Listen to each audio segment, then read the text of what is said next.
The Valith probe drifted through the cold darkness of space for nearly 200 years before it found something interesting. And when its sensors locked onto the small blue planet orbiting an unremarkable yellow star, the probe's ancient programming activated and sent a message back to the Dominion High Commander. Thesic received the report in his private chambers aboard the flagship Eternal Conquest, and his four eyes narrowed as he studied the data streaming across his display, showing images of primitive creatures walking on two legs, building towers of glass and steel, and sending crude chemical rockets into their own orbit. Another young species, his aide observed, her voice carrying the bored tone of someone who had seen this process many times before. Thesic nodded slowly as he watched footage of human cities, their vehicles, their weapons, and their laughably small military forces that relied on projectile weapons and controlled explosions rather than plasma or graviton technology. They have spirit, he admitted, watching footage of their wars, their conflicts, their endless fighting among themselves. But they are divided and weak and have never faced a true enemy from beyond their world. The Valith Dominion had ruled 17 star systems for over 3,000 years. And in that time, they had encountered 47 species that had developed technology beyond simple agriculture.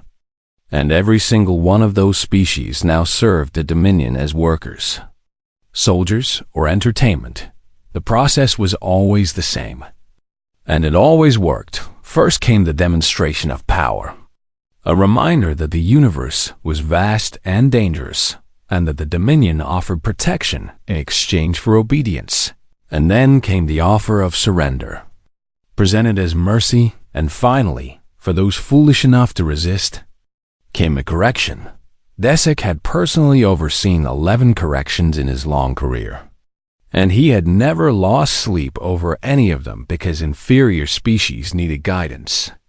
And the Dominion provided that guidance, even when the lessons were painful. Prepare an ambassador, he ordered, and ready the Third Fleet for a standard integration operation. 6 months later, a Velo diplomatic vessel descended through Earth's atmosphere and landed in front of the United Nations headquarters in New York City. And the entire world watched as Ambassador Corvith stepped out of the ship, his tall gray form towering over the human security forces that surrounded him. The ambassador spoke to the assembled leaders of Earth with the patience of an adult addressing children, explaining that the Valith Dominion now claimed this system and all its inhabitants, and that humanity had 30 planetary rotations to surrender unconditionally or face correction. We are offering you a gift, Corvith explained, his translator rendering his words in dozens of languages simultaneously. The gift of purpose and protection under the Dominion's eternal guidance. The human leaders asked questions, demanded explanations, and argued among themselves. And Corvith waited because he had seen this before. The denial, the anger, the bargaining, and eventually the acceptance. But something strange happened that day. Something that had never happened in all the Dominion's long history of first contact. The arguing stopped, and the human leaders looked at each other, and then they looked at the ambassador, and a woman named Secretary General Amara. Azay stepped forward and spoke words that would change the galaxy forever. We decline, she said simply. Corvith stared at her for a long moment, certain that his translator had malfunctioned. But when he saw the expressions on the human faces around him, he realized that he had heard correctly. You do not understand, he said slowly. This is not a negotiation, and your refusal will only bring suffering to your people. We understand perfectly, Asay replied. And we still decline. The ambassador returned to his ship and sent a message to High Commander Thesic. Report, ing the unexpected response. And Thesic read the message with something approaching amusement because he had dealt with stubborn species before. And they always learned eventually they need a demonstration. He told his officers, choose 3 of their largest population centers and glass them. The attacks came without warning on a quiet Tuesday morning, and the Velith ships descended from orbit with weapons that humanity had no defense against, and in less than 1 hour, 3 of Earth's greatest cities to exist, Snow Paulo vanished in a flash of blinding light. Its 20 million inhabitants reduced to ash and memory, and Mumbai followed seconds later, and then Lagos. And when the fires finally died down, 18 million human beings were dead. The Velith expected terror and surrender. But instead, something strange happened. Earth went dark. Every transmission stopped. Every satellite powered down. And the planet that had been broadcasting radio signals into space for over a century suddenly fell completely and utterly silent. The Galactic Council, that loose federation of elder species who watched the younger races rise and fall, observed this development with mild curiosity because they had seen many species try to resist the Velith. And all of them had eventually submitted. "The humans are hiding," one council member observed, "hoping that silence will make the Dominion forget about them." "Pathetic," another agreed. "They will surrender within a cycle." But weeks passed, and then months, and Earth remained silent. And the Velith occupation forces that landed to claim their new territory began sending strange reports back to High Command.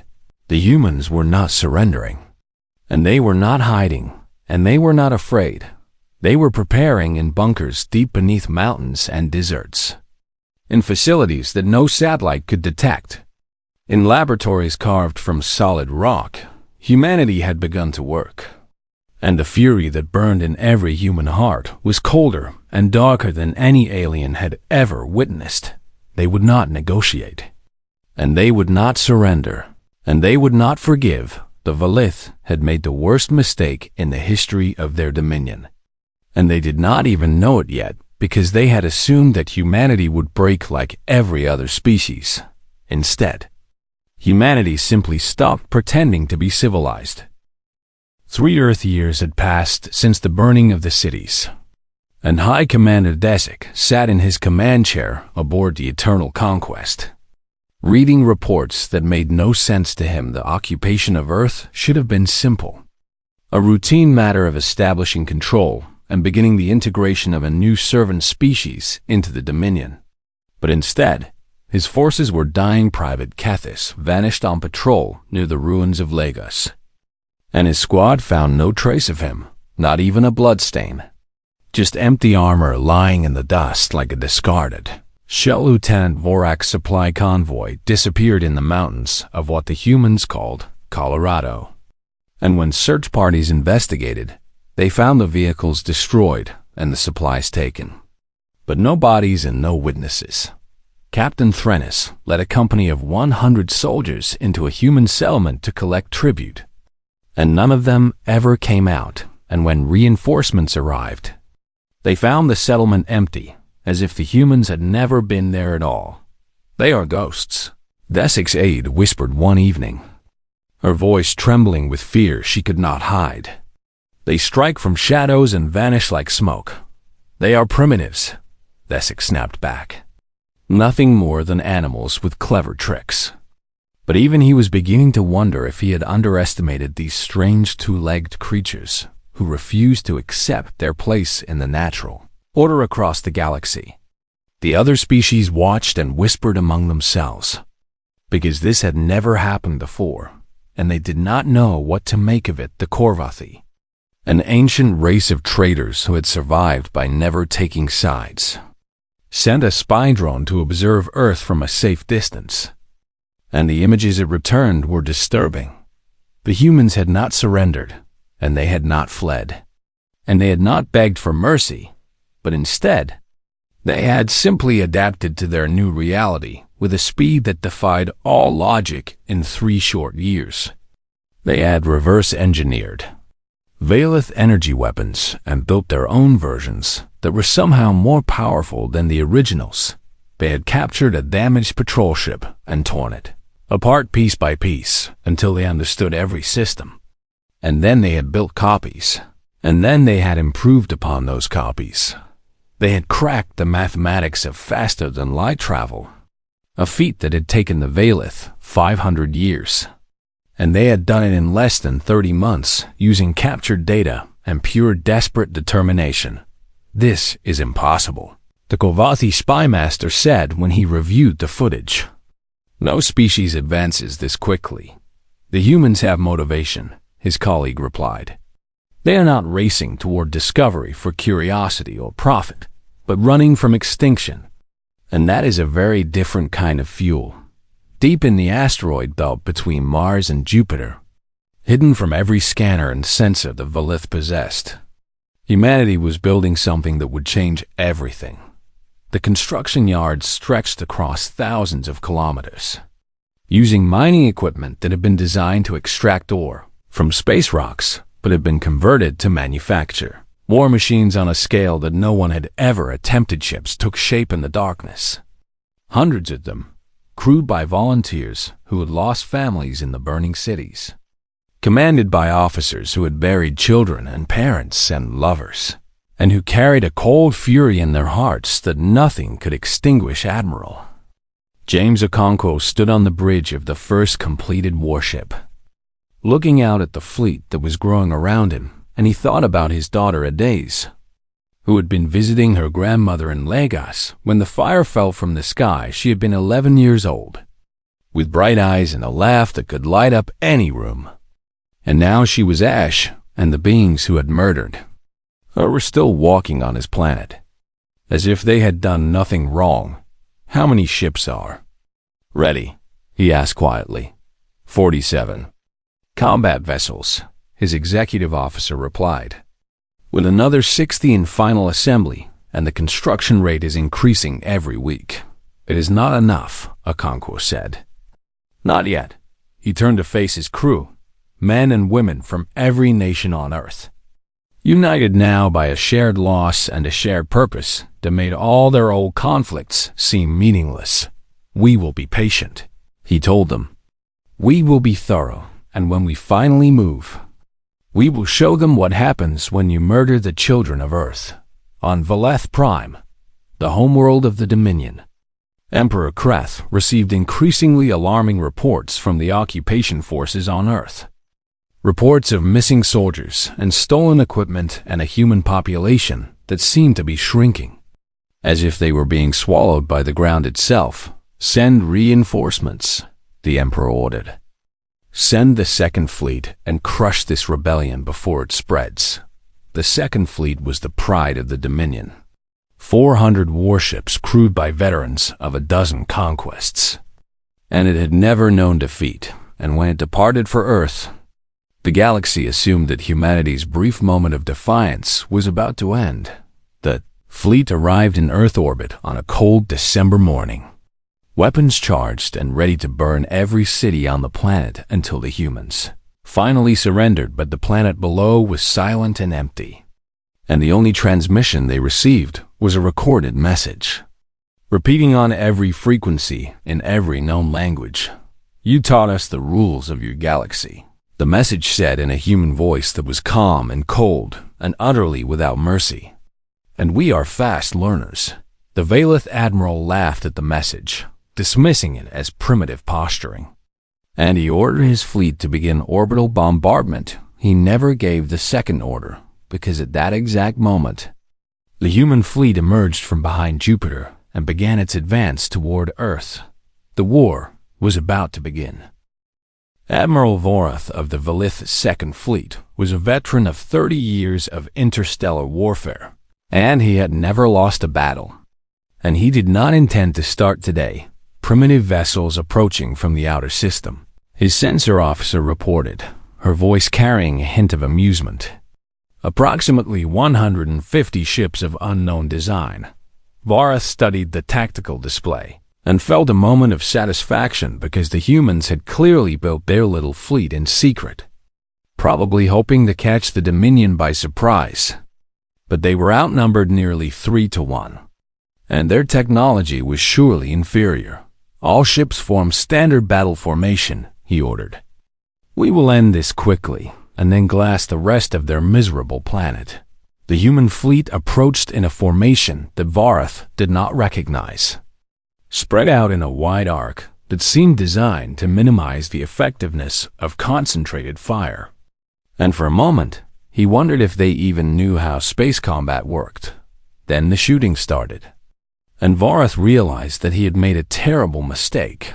The human weapons were not plasma cannons or graviton beams or any of the standard energy weapons that every spacefaring species used. But instead, they were something far more primitive and far more deadly. They had taken the mining equipment designed to break apart asteroids and converted it into weapons, launching solid projectiles at incredible speeds that tore through veilless shields like they were made of paper. "Return fire," Varath screamed as his flagship shuddered under the impact. "Destroy them now."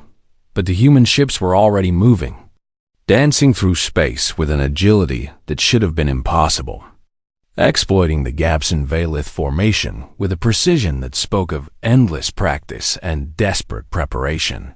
Ship after ship exploded around Varath, their crews dying in the cold darkness of space, and the human fleet kept advancing, relentless and merciless and utterly without fear. 11 minutes after the battle began, it was over. The second fleet of the Veilith Dominion, 400 of the most powerful warships in the galaxy, had been reduced to debris and corpses, and the human losses had been minimal. Less than a dozen ships destroyed. Admiral Varath was among the dead, his flagship torn apart by a kinetic round that had punched through the bridge and exposed the interior to vacuum. And his last thought before the cold took him was a single word: impossible, on the bridge of the human flagship. Admiral Okonkwo watched the tactical display update with the confirmed kills, and he felt nothing but a cold satisfaction that was not quite enough to fill the filled hole in his heart where his daughter used to live. "Casualties?" he asked quietly. 11 ships lost," his executive officer replied. 412 personnel confirmed dead. Another 200 wounded or missing. Okonkwo nodded slowly because every one of those deaths was a tragedy, and every one of those families would grieve. But the alternative was extinction, and he would not let his species die without a fight. "Set course for Velith Prime," he ordered, "and destroy every military installation between here and there." The human fleet departed Earth orbit and began its long journey through Veilith space. And as they traveled, they left nothing but burning wreckage in their wake. Military stations were reduced to rubble. Defense platforms were torn apart. Patrol ships were hunted down and destroyed without mercy.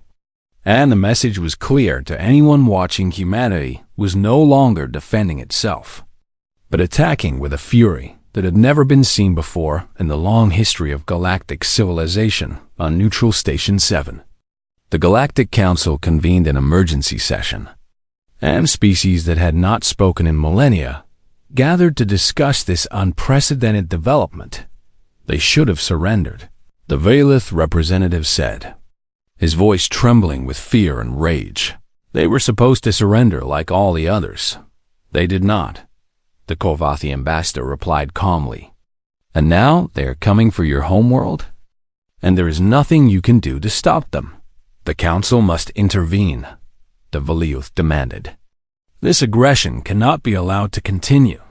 A ripple of laughter spread through the chamber, cold and bitter, and it was the ancient Threnix representative who spoke next.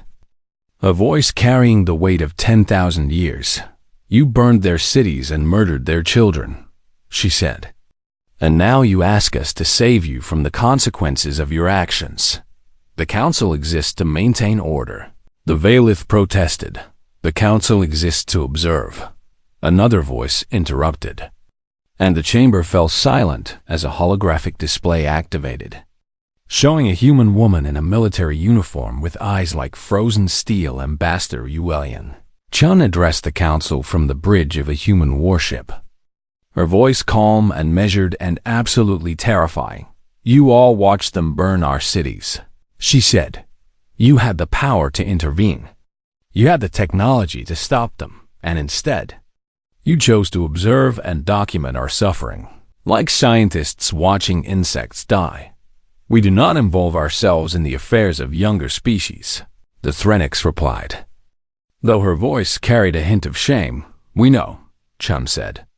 And we understand now that we have no friends in this galaxy, no allies who will stand beside us. No one we can rely on but ourselves. She paused, and when she spoke again, her voice carried a promise that made even the eldest species shiver.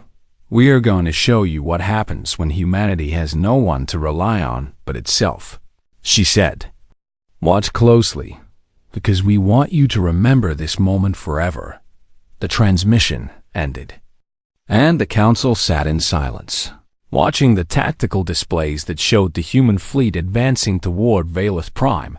They had seen vengeance before, and they had seen anger, but they had never seen anything like this.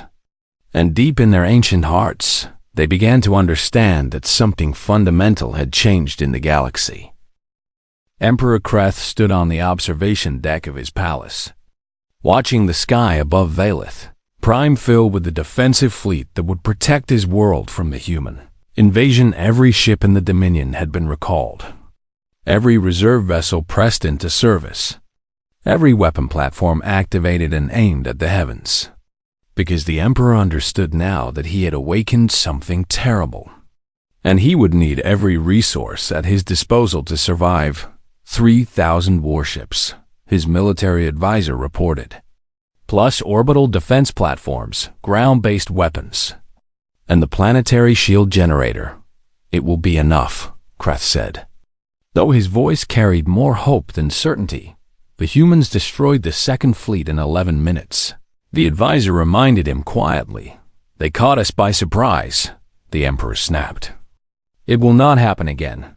But deep in his heart, in the place where honest thoughts lived that never reached his lips, Kreth was afraid, because he had studied the reports from the front lines, and he had watched the recordings of the battles. And he had seen something in those human ships that he had never seen before.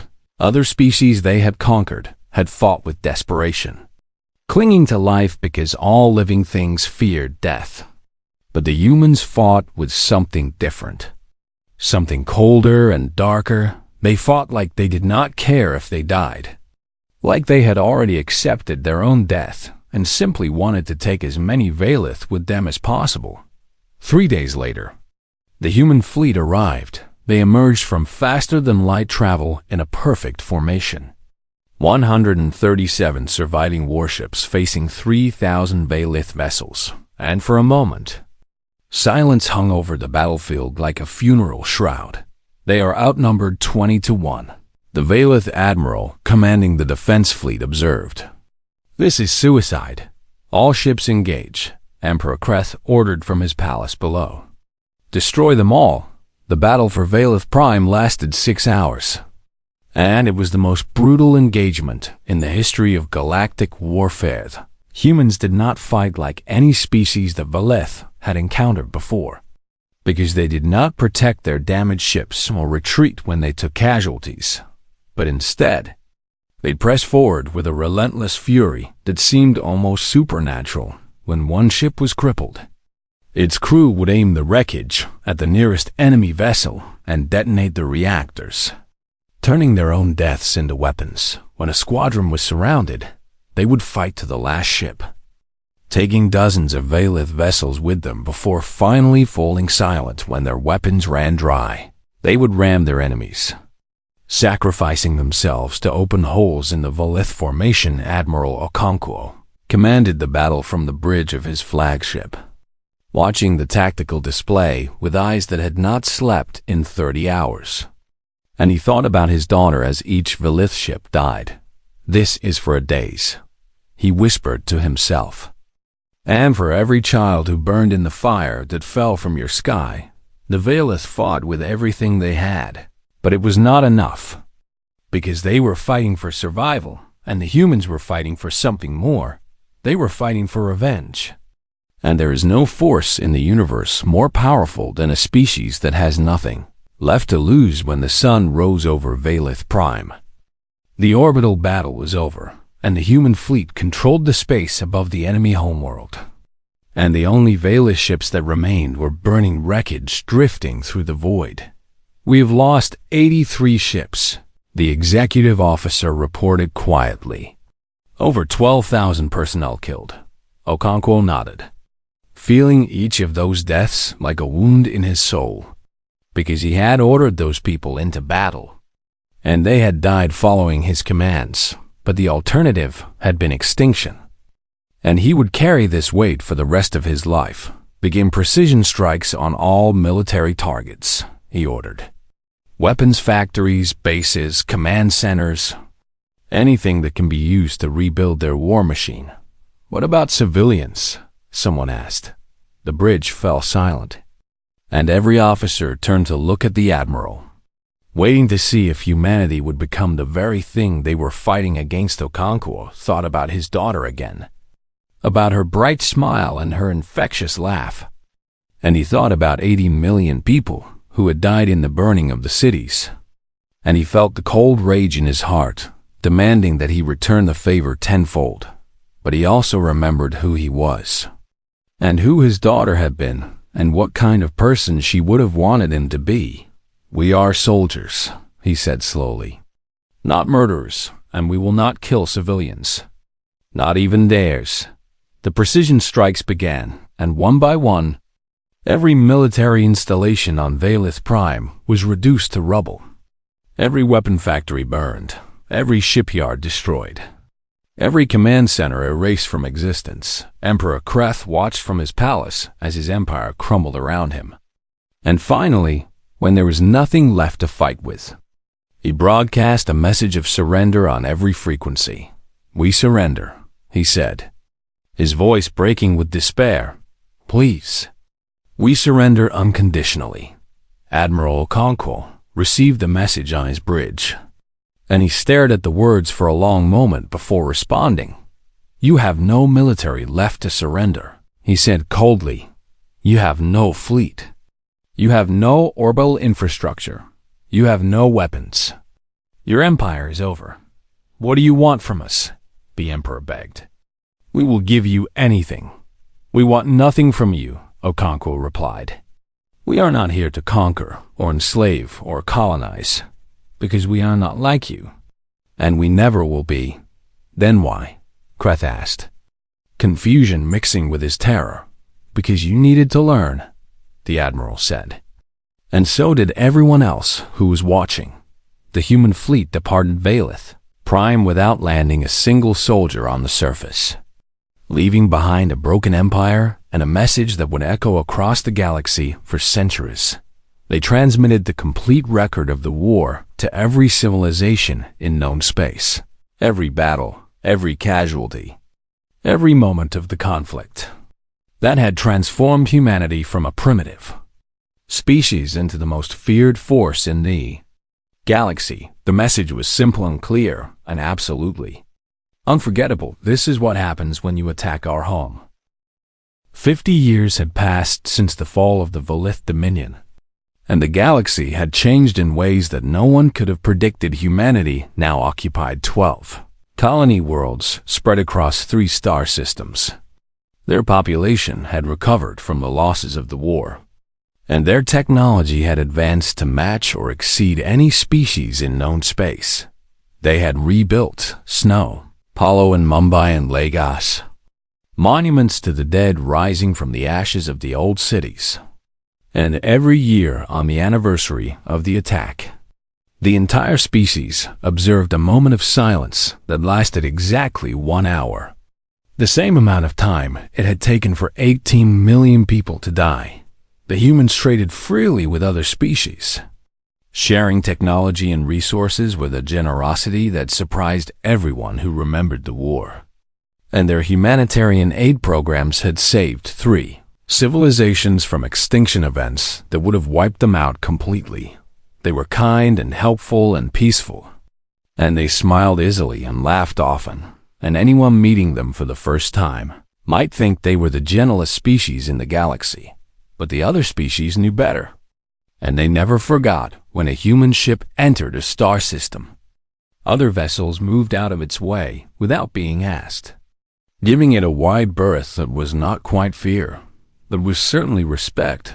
When a human diplomat spoke at the Galactic Council, the chamber fell silent, and every representative listened carefully.